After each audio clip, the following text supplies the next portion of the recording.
Welcome, sweet friends, to the channel Frugal Money Saver. My name is Emmy. My husband is Paul. We're an early retirement, debt and mortgage-free couple living in the Jefferson Valley area of New York. And our channel basically just shows you how to have a full, abundant life while spending less money. So we have lots of fun things going on today. So let's start with, what is this spending weakness Paul and I have? We're going to tell you real quick. Every Sunday when we come home from church, we always think about stopping and buying a delicious, big, fat, New York style bagel. Bagels here in our area are delicious, really good, but they run about $1 a piece. If we were to stop and get a bagel, that would be $2 with nothing on it. No cream cheese, no butter, nothing. So I said to Paul, wait a minute, during the time when we were in lockdown, I used to make bagels all the time. Matter of fact, it was one of the very first videos I ever made, way back when, about 2 years. So we revisited the whole bagel making process, and we're going to share it with you now. So easy. So easy. The majority of the time, the dough is resting. So it's not even like you have a ton of hands-on work to do. Let's get into the kitchen and show you how to make some delicious New York style hot water bagels and save a ton of money. I am going to show you just how simple, frugal, and delicious it is to make homemade New York style bagels. This is what you're going to need. 1 1/4 cups warm water, 1 teaspoon of salt, 1 1/2 tablespoons of sugar, 2 teaspoons of yeast, 3 1/2 cups of flour. If you have bread flour, that would be amazing, but I use all-purpose flour and they come out so well. Then I'm just going to use a little bit of the everything but the bagel seasoning. You can season them any way you want on top, with maybe some poppy seeds, sesame seeds, a sprinkling of salt, however you would like. And that is basically it. Wait till you see how easy this is. You know it wouldn't be my kitchen without flour everywhere. It's like my trademark. So in this little bowl, we're going to take our yeast and we're going to take our sugar and 1/2 cup of the warm water. Don't mix it. Just set your timer and let it sit for 5 minutes. Into our mixing bowl, I'm going to take the 3 1/2 cups flour and put that in. And I'm going to add our salt to that as well. And I'm just going to give it a good whisking. This sat for 5 minutes and you can see how it foamed up beautifully. Now we're just going to take and mix it gently. Just going to incorporate that sugar with the flour. Now I'm just going to make a little well in the middle of our flour. And I am going to add that yeast mixture right into the well. And then I'm going to add a 1/3 cup of water.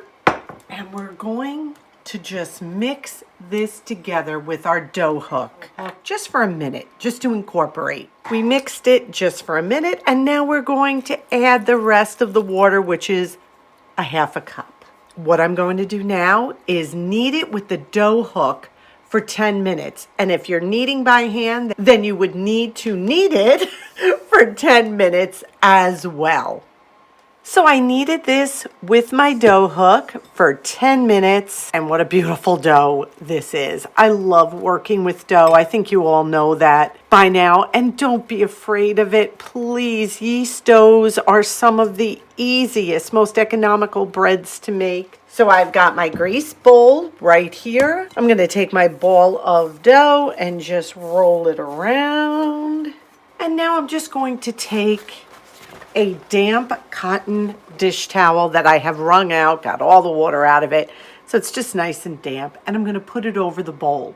We're going to let that sit for 1 hour, and fingers crossed it's going to rise beautifully. I thought I would jump on and tell you exactly how much these bagels are costing. So I told you if we were to go to the store, it's about $1 a piece for a really good bagel. Now I'm not talking Lender's frozen bagel. So how much are these bagels costing us to make? There's approximately 18 cups of flour in a 5-pound bag. I bought the flour the other day on sale for $1.99 for the 5 pounds. We used 3.5 cups roughly, so that's going to come to approximately 38 cents for the flour. We're going to need an egg for the egg wash, so that's about a quarter. We just bought eggs. They were $2.99 a dozen. Then you've got some change for a little bit of salt, the little bit of sugar, the little bit of yeast. So let's just be really generous, including the heat to boil the water and to cook in the stove. We're going to say it costs $1.20. And I think I am being very generous with that amount. I think it costs less than that. But we're going to err on the side of more. So what does that come to a bagel? 15 cents a bagel. What? Yes, you are going to be saving a ton of money if you do this yourself. Not only is it better tasting than anything you're going to get out there, but you know exactly what is in it. You control everything. This is a win-win for us. So let's get back into the kitchen and see what else is going on. So we let the dough rise for an hour. Looks good. Now what we're going to do is we're going to punch this down. I'm going to cover it again and I'm going to let it rest for 10 minutes. Covered with the damp cloth yet again. We just covered our dough to rest for 10 minutes and I am putting on a large pot of water to boil. We let our rest that 10 minutes. Dough is looking beautiful. Oh my goodness, look at this. Look at this. Loving this. I took the dough and divided it into 8 pieces. Each piece was pretty much the same size. You can weigh it if you want to get technical, but this worked fine. We just take it and go around the sides and bring it under. Just stretch it under, stretch it under, stretch it under, stretch it under. Look at these. Perfect. And what you're going to want to do is put these either on a parchment lined piece of paper, a greased baking sheet, or like I'm using the silicone mat. So I'm just going to go ahead and finish these and put them into little round balls. So they're all done being shaped. Get that damp cloth again that you've been using. Cover them again, let them rest for another 10 minutes. Now I floured my fingertips.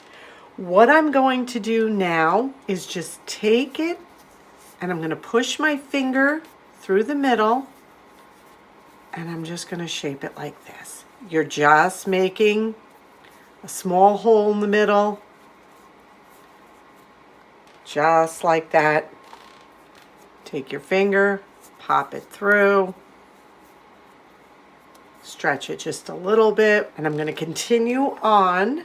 So each bagel now has their little hole in the middle. We're going to take the same damp cloth we've been using, cover them again, and we're just going to give them a little rest for 10 minutes. That's all. Now, while they're resting for their last 10 minutes, I have an egg here in a bowl, and I'm going to add 2 tablespoons of water to that egg. And just a pinch of salt. And we're just scrambling this together. This is going to be our egg wash. So they rested another 10 minutes and our pot of water is boiling. Did you all know that New York style bagels have to be boiled first before they are baked? So while we're boiling them, I just set my oven to 425 degrees. Now, mothering alert is coming. You're handling a pot of very hot water and you got to go easy and be super careful. So I dipped my slotted spoon in the hot water before I picked up my first bagel. Now I'm going to put it in and it'll slide right off if you do that. There's 2. Now my pot is big enough where I'm going to be able to do 4. Now for that chewy, delicious crust, I'm going to set my timer for 2 minutes and then I'm going to flip them. You don't want to cover them while they're simmering. You're going to just leave them like that. And right next to the pot, but away from the fire, I set a wire rack and a towel underneath so they can drain. They cook for 2 minutes on the one side. Now I'm just going to flip each one. Oh, they got that rustic look, don't they? Now we're going to simmer them for 2 minutes on this side as well. Now, after the 2 minutes on the other side, you're going to carefully remove them and put them on the cooling rack to drain. Now I'm going to do the same exact thing with these 4. Simmer them 2 minutes on this side, flip them 2 minutes on the other side, and then we'll drain them. So we let them drain and cool just for a minute or so, probably about 2 minutes. And now I'm just brushing them with our egg wash.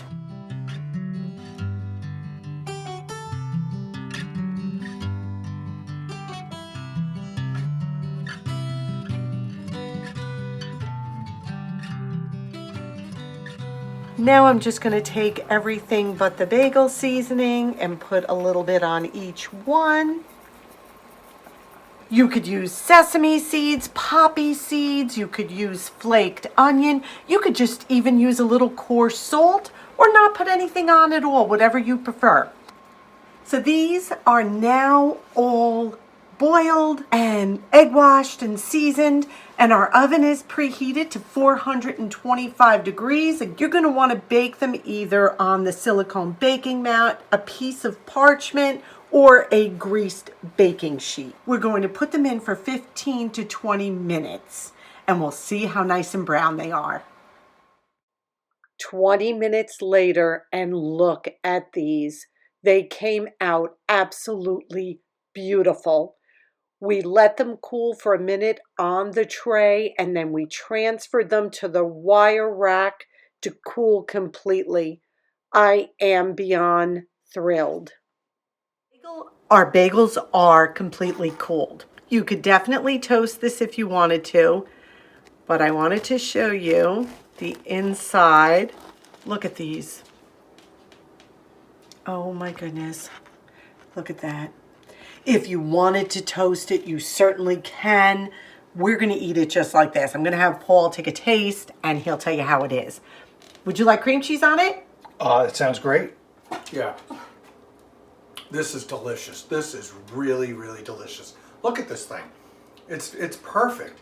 And it tastes so good. It's got that chewy crust that a bagel has. You know, you don't want a bagel to, it's not a roll, it's a bagel, so it's got to be chewy. The inside is so soft and light and spongy. This would be great if you could make it into a little sandwich. You could make bagel pizzas with this. There's a million things you could do. This is really, really good. You got to try this at home, folks. You really do. Absolutely delicious. And again, Paul approved. You saw with Paul's reaction how delicious those bagels are. I cannot encourage you enough. Do not be afraid of yeast doughs. They are so easy. The majority of the time, like I said, the dough is just sitting around. You're doing a million other things. Vacuuming, cleaning the bathroom, better yet, just laying on the couch, reading a book. So give this one a try. What else have we been up to? I just finished my complete October expense tracker. What I do is I jot everything down, and then at the end of the month, I divide it into categories and see exactly how much we have spent in each category. Well, I am happy to say for the month of October, even though gas has been rising here, we only filled up our cars once. We have an SUV and we have a regular sedan. We filled each one up once. We haven't done that in so long. Why? we're staying home more, we're combining our trips more, and we're just being really vigilant about how often we're just jumping in the car because. So our gasoline bill for the entire month of October was $94.95. And that for us is really good. One fill up each car took about $45. Gas here is almost $4 a gallon. We also did not spend anything on clothing, nothing. We also didn't have anything in the personal column. Now, personal column is like non-essential purchase. That category was blank as well. And when we went to our miscellaneous category, there was not one Goodwill or thrift store purchase for the month of October. So that was a win-win as well. We just had to share that with you. Even though prices are up, there are ways that we can cut back, ways that we can see those categories like clothing, like personal spending, like gasoline, come down. So it was a good month for us. Now this is something else I want to show you. This magazine Savory is free when you go to Stop and Shop. It's free when you check out. It's filled with wonderful recipes. And there was something in here that I just have to share with you. So maybe if you want to do it within the next week or two, when you're putting up your tree after Thanksgiving, it would be a really fun, frugal way to entertain. So let me turn the camera around and show you. So in the middle of this free Stop and Shop Savory magazine, they are talking about hosting movie nights or just even with your own family. Now here's the Grinch, and they show you how to make a roast beef sandwiches, but I wanted to concentrate on this one. This is the one they suggested for the Polar Express, but any good Christmas movie works. This is actually a hot cocoa board, and I thought this was such a cute idea. So this is just a frugal option for entertaining. I thought this was so cute. And what they did was they suggest you just get some packages of hot chocolate. They've got some chocolate chips here, some mini marshmallows here. They took candy canes and dipped them in chocolate, a little whipped cream, some caramels, some crushed candy canes. These are some cookies. You could use any type. They took marshmallows and made little snowmen. So you could make this and still be super frugal. Marshmallows are like $1 a bag. You don't need a ton of chocolate chips, just use a few. Crushed candy canes, some whipped topping. I thought this was so cute. Put out some mugs, some packets of hot chocolate, and you are good to go. Today's question of the day. What have you picked up ahead of time for the upcoming holiday season meals or parties or gatherings that you are hosting? Did you find pumpkin on sale? What did you pay? Did you pick up candy canes? How much? If you can, please share that information down below. We're starting to stock up as well. We went to the Dollar Tree the other day and we did buy candy canes, $1.25, I think, for a box of 12. Cranberries are on sale here for $1.49 for the bag, so I'm going to be picking some of those up. We've got sweet potatoes, $2.49 for 5 pounds, so we've got some good deals coming up. But what have you all seen for the holidays that you are stocking up on or that you want to stock up on that are some good prices? So if you could share that with us, that would be wonderful. We hope you enjoyed today's video. Please take a minute and give it a big thumbs up. It helps us so much. We ask that you subscribe if you haven't. Come on and be part of our frugal family. The recipe will be linked down below for the original bagel recipe. Give that one a try. We ask you to be well. We ask you to be safe. And above all, we wish you blessings. Until our next video, may God bless you.